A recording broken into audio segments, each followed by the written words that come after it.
Il y a eu les retrouvailles entre Kylian Mbappé et Karim Benzema après les propos de Benzema sur Mbappé. Salut à tous les gars, c'est Azial. Aujourd'hui, on se retrouve pour une nouvelle vidéo où on va parler de ces retrouvailles, on va parler de l'actu du Real Madrid bien évidemment, mais je trouvais ça marrant d'ouvrir sur ça et de rappeler quand même tout ce qui s'est passé ces derniers temps, tout ce qui est sorti, toutes les déclarations qu'a eu Benzema sur Mbappé où il a bien dit que Mbappé ne devait pas être le numéro 1 du Real, qu'il fallait qu'il s'habitue à jouer en pointe parce que le côté gauche était pour Vini, que Vini était le meilleur joueur du monde et qu'il fallait qu'il s'habitue à lui et qu'il se mette un peu à son service. C'est clairement ce qu'a dit un peu Benzema. Quand tu sais aussi ce qui est sorti récemment par la presse enfin les infos qui ont été relayées comme quoi Benzema n'apprécierait pas énormément Mbappé ces derniers temps.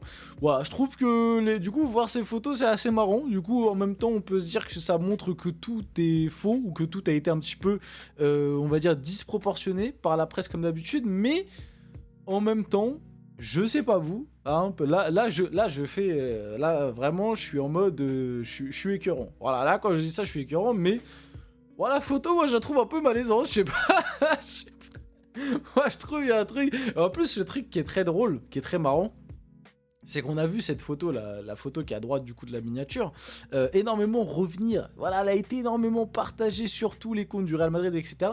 Mais quand on voit un petit peu l'album photo, parce que moi j'ai vu un peu toutes les photos qui ont été prises lors du coup de l'après-midi où Benzema est venu rendre visite aux joueurs du Real, c'est la seule. C'est-à-dire que c'est la seule. Il y en a plein, hein. Il y en a plein où tu vois Benzema parler avec Vini, parler avec Rodrigo, tu as même parlé avec Hendrik à un moment. Il y en a plein, hein. La seule où tu vois Benzema et Mbappé ensemble, c'est celle-là. Il n'y en a aucune autre. Je sais pas où était Mbappé.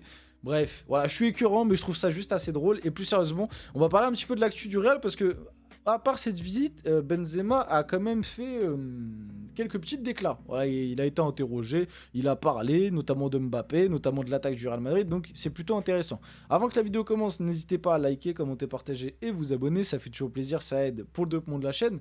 Et nous, on va pouvoir y aller dès maintenant et du coup discuter un petit peu de tout ça. Voilà, ça permet de parler un peu du Real avant la finale de Supercoupe, avant le classico face au Barça, plutôt sympa. Donc Karim Benzema a rendu visite aux joueurs du Real Madrid en Arabie Saoudite. Il était d'ailleurs aussi présent pendant le match, ce qui est logique, hein, pour ceux qui vivent dans une grotte. Benzema il joue en Arabie Saoudite à Al Ittihad, donc c'est tout à fait logique. Enfin, c'est tout à fait logique. En vrai, non, mais c'est juste qu'il a fait le déplacement pour voir ses anciens coéquipiers pour certains, et puis juste pour d'autres comme Mbappé ou quoique avec Mbappé ils se sont côtoyés en équipe de France, mais comme Bellingham, juste les joueurs du Real, ça fait plaisir, hein, ça montre un peu aussi la grandeur du joueur et du club que voilà Benzema vienne, ça fait plaisir, tu vois, c'est des belles images et tout, on kiffe.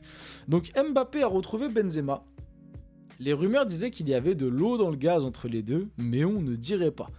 Comme je vous l'ai dit, hein, si tu veux faire l'écœurant, bon, et ouais, j'ai pas vu de photo, il se faut une poignée. Non, là je suis écœurant les gars, faut pas prendre ça premier degré, mais moi j'ai pas vu de photo, il se faut des câlins quoi, j'ai pas vu de photo où ça discute, où ça se fait des poignées de main, où... Et je rigole, c'est sûr et certain qu'en plus il y en a certains qui vont me dire qu'il y en a, mais j'ai pas vu en tout cas, et pourtant j'ai vu un peu j'ai essayé d'aller dans le truc, tu sais, du Real, là où ils mettent toutes les photos, j'en ai vu plein des photos, j'en ai vu où il est avec Brahim Diaz, j'en ai vu où il est avec Vini, il y en a pas mal où il est avec Vini d'ailleurs, voilà, en même temps Vini c'est un petit peu son... J'ai envie de dire son élève, même si bon, c'est peut-être un peu réducteur pour certains, mais vous avez compris, voilà, Benzema c'est un petit peu le mec qui a le mentor de Vini, même si on n'oublie pas le Irrega contra Nosotros, bah ça lui a beaucoup servi, mine de rien, mais voilà. Mais en tout cas, ouais, les rumeurs disaient qu'il y avait de l'eau dans le gaz, bon au final, il n'y en a pas non plus tant que ça, même si après, en vrai on saura jamais, hein. Parce que même s'il y a de l'eau dans le gaz, devant les caméras, Benzema il n'allait pas cracher un molar à la tête à Mbappé, tu vois, donc... Bref, dans tous les cas, voilà. Benzema, donc, il a déclaré Vinicius, Bellingham, Mbappé, Rodrigo, c'est une attaque de rêve. Et en vrai, on est tous d'accord là-dessus, hein, sur le papier, Vinicius, Bellingham, Mbappé, Rodrigo, c'est une attaque de rêve. Voilà, je pense que les supporters et les fans du Real, cet été, quand Mbappé est arrivé, ils se sont tous dit, waouh, la VBMR, voilà, bref, j'ai essayé de créer un diminutif, c'était un petit flop. Mais voilà, cette attaque-là, avec Vini, avec Mbappé, Rodrigo, Bellingham, ça va combiner, ça va être le feu, ça va marquer des 50 buts par match. bon, moi je suis désolé, pour l'instant, cette attaque, c'est petit flop. Hein. C'est petit flop dans le sens où les joueurs individuellement, je les trouve tous très forts. Hein. Mais je trouve qu'ensemble, ça fonctionne pas hyper bien. Hein. Et les matchs, à chaque fois, les matchs où les 4 ont été alignés ensemble, je trouve que ça a jamais hyper bien fonctionné, quoi. Hein. Je trouve pas forcément que cette attaque soit hyper complémentaire. Maintenant, ça veut pas dire que ça fonctionnera jamais. Mais des fois, tu sais, empiler les noms, hein, on est bien placé pour le savoir, nous, supporters du PSG, empiler les noms, ça fait pas forcément une attaque qui fonctionne. Et ça fait pas forcément une attaque rêvée, une attaque qui marque des buts. On a quand même eu, nous, au PSG, une attaque Messi, Neymar, Mbappé, où sur le papier, tu te dis, mais waouh, mais tu vas regarder tous les matchs, tu vas kiffer, ça va proposer du jeu de fou, on va avoir des actions de dingue. Et au final, sur les 2 ans, on a eu ce trio. Bon, on a vibré 6 mois, quoi. Les 6 mois avant la Coupe du Monde, où là, oui, c'était pas mal. Et encore que Mbappé se plaignait, parce qu'il n'était pas assez mis en valeur. Donc Mbappé se plaignait. Mais à part ces 6 mois-là, sinon, les 1 an et demi sur les 2 ans qui restent, bah non, on se faisait plus chier devant les matchs qu'on kiffait. Hein. Et moi, je suis pas supporter du Real, donc je peux pas parler à leur place, mais j'ai quand même aussi un peu ce sentiment quand je vois le Real. C'est-à-dire que quand tu vois les noms sur la feuille de match et tout, tu te dis waouh, on va rêver, etc. Puis au final, quand tu vois le match, tu fais ouais. Bon, des fois, ça propose des actions sympas, ça marque des buts, mais je trouve qu'il y a beaucoup trop d'individualité, enfin d'actions individuelles en fait pour ressortir des buts, etc., que de vraies actions collectives où il y a eu un échange de passes entre les 3 ou les 4 qui mène à une magnifique action qui mène à un but, tu vois. Donc ouais, c'est juste ma petite analyse du quatuor. Maintenant, oui, sur le papier, ça fait rêver. On aimerait que ça fonctionne. Maintenant, quand tu construis un quatuor avec 3 ailiers gauche, c'est sûr qu'au bout d'un moment, il va y avoir un petit problème dans l'animation ou dans les déplacements de certains. Même si Rodrigo, il nous l'a montré, il peut jouer à droite. Même si Mbappé, il nous l'a montré, il peut jouer en pointe.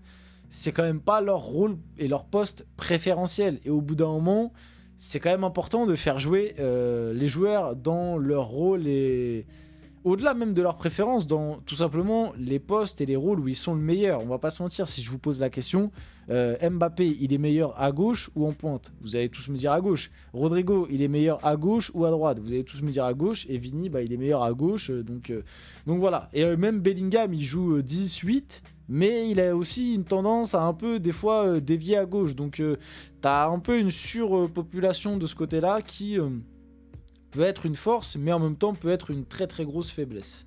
Je trouve. Et pour l'instant, je trouve qu'on a plus vu le côté faiblesse que force personnellement. Donc Benzema a aussi déclaré: la contribution de Kylian Mbappé va enthousiasmer les supporters. C'est un rêve pour tout le monde de voir ses joueurs marquer des buts, faire des passes décisives. Ils ont tout. Donc là, il parlait du trio juste en dessous. Oui, Mbappé. Enfin après, bon, moi, vous connaissez mon avis.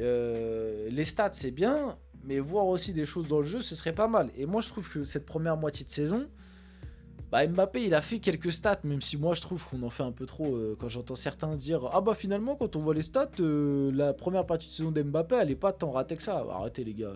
Si vous allez me dire que au début de l'année, quand Mbappé il signe, à la moitié de saison, Mbappé il soit à 13 buts avec 4 pénaltys et que ça vous va, enfin il est à 13 ou 14 quoi, quelque chose comme ça, et en mode oh bah finalement ça passe, non, encore, s'il était à 13 ou 14 buts, mais que dans le jeu il avait montré des belles choses, ouais, là, ok, il n'y a pas de problème. J'aurais dit, ouais, c'est très bien.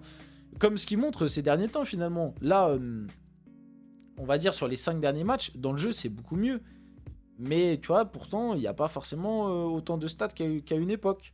Mais bref, ça pour dire, non, pour moi, la première moitié de saison d'Mbappé, elle est ratée. Il ne faut pas réécrire l'histoire. Et d'ailleurs, j'ai peur que l'histoire soit réécrite au fur et à mesure.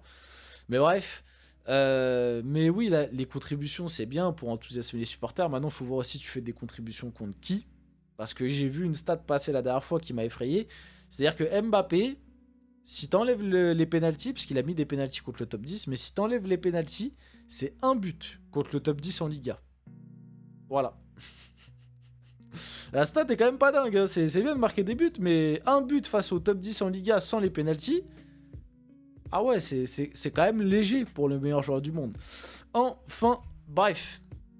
Du coup, voilà, Karim Benzema a aussi déclaré, c'est un rêve pour chaque joueur d'évoluer avec des Bellingham, Vinicius Junior, Kylian Mbappé. Ils ont tout, ils mettront encore plein de buts car ils ont beaucoup de talent. Et je pense que l'arrivée de Kylian Mbappé va apporter beaucoup de joie aux supporters du Real Madrid prochainement. Alors oui, c'est sûr, ça va rapporter de la joie, mais il faudrait aussi que ça rapporte des trophées. C'est ça le plus important, je pense.